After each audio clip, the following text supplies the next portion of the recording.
Buenas tardes.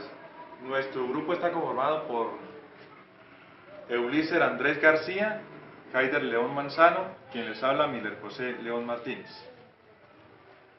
Esta posición está basada en las reformas constitucionales de 1936 en el gobierno de Alfonso López Pumarejo.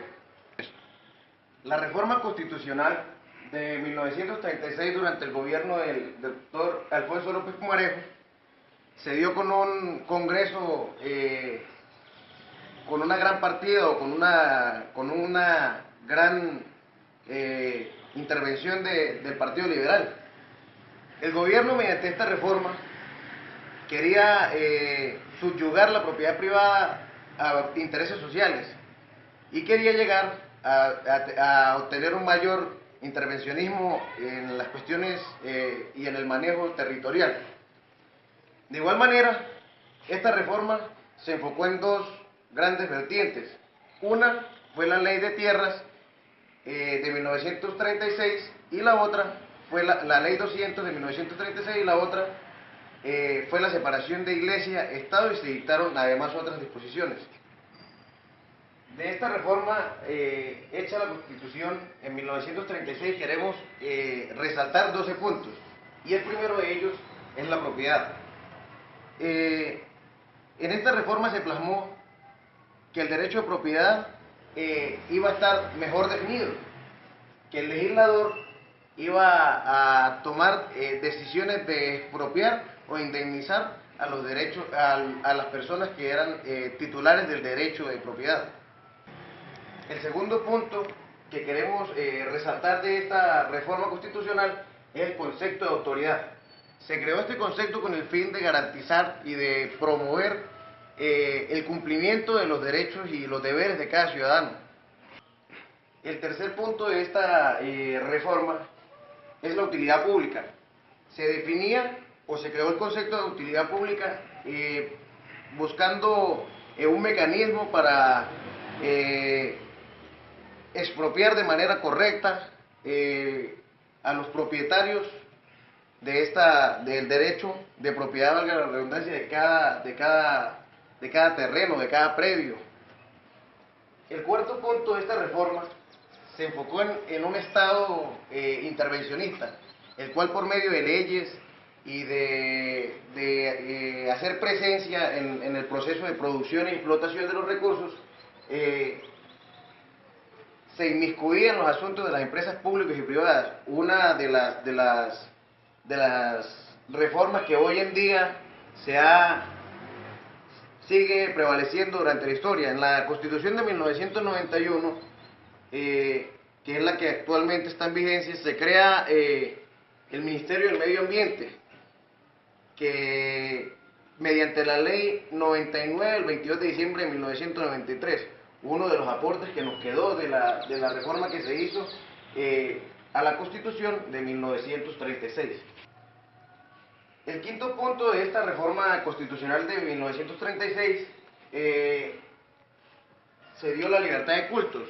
Se plasmó mediante la ley o la norma que cada ciudadano tenía la libertad de escoger la religión que profesaba. El sexto punto de esta reforma es la libertad de enseñanza. Se decía que se les iba a dar la autonomía de impartir enseñanza bajo la supervisión del Estado a estos maestros, a estas instituciones que impartieran la enseñanza. Siguiendo con los lineamientos de las reformas constitucionales de 1936, como séptimo tenemos la enseñanza primaria gratuita. Esta fue uno de los puntos que ganó la Iglesia con la división que hubo de Estado e Iglesia que provocó los liberales. Este fue el punto que ganó la Iglesia en este caso. Le dieron la primacía, le dieron la libertad de dar la cátedra de religión en todas las instituciones públicas de Colombia. Como octavo tenemos la asistencia pública. La asistencia pública está originada y está centrada lógicamente en el Estado. El Estado es el que tiene la primacía y tiene la relevancia en la parte de la asistencia pública. El trabajo es un valor y un derecho que debemos cuidarlo, pero como tenemos el Estado, que es el que da las garantías y le dará la protección, lógicamente, al trabajador, para que éste también tenga un salario digno y que el Estado también tenga la potestad de darle lo necesario para sostener a su familia. El derecho a la huelga. Esto es un punto muy relevante para que nosotros podamos pelear nuestros derechos. ¿Cómo se va a hacer? A través de la huelga. Esto va a estar incluida en esta reforma. El sufragio universal. En este caso, el sufragio universal se va a dar para la elección de presidente y las corporaciones políticas. Pero aquí dice que solamente se va enfocado a los ciudadanos y varones mayores de 21 años. Esto se centró en la parte del sufragio universal. Consecuencia de la reforma constitucional. Esta reforma constitucional se centra con la Ley 200 de 1936, que es la Ley de Tierras. ¿Qué nos dice? Que todo el producto de la Ley de Tierras está enfocado en la parte, tiene una parte económica y está estructurada a través de esta ley. Podemos decir que la conclusión de esta reforma, y la traemos a la actualidad, podemos decir que la relación Estado e Iglesia se mantiene, pero cada quien hace sus intervenciones diplomáticamente sin llegar a herir sus intereses políticos.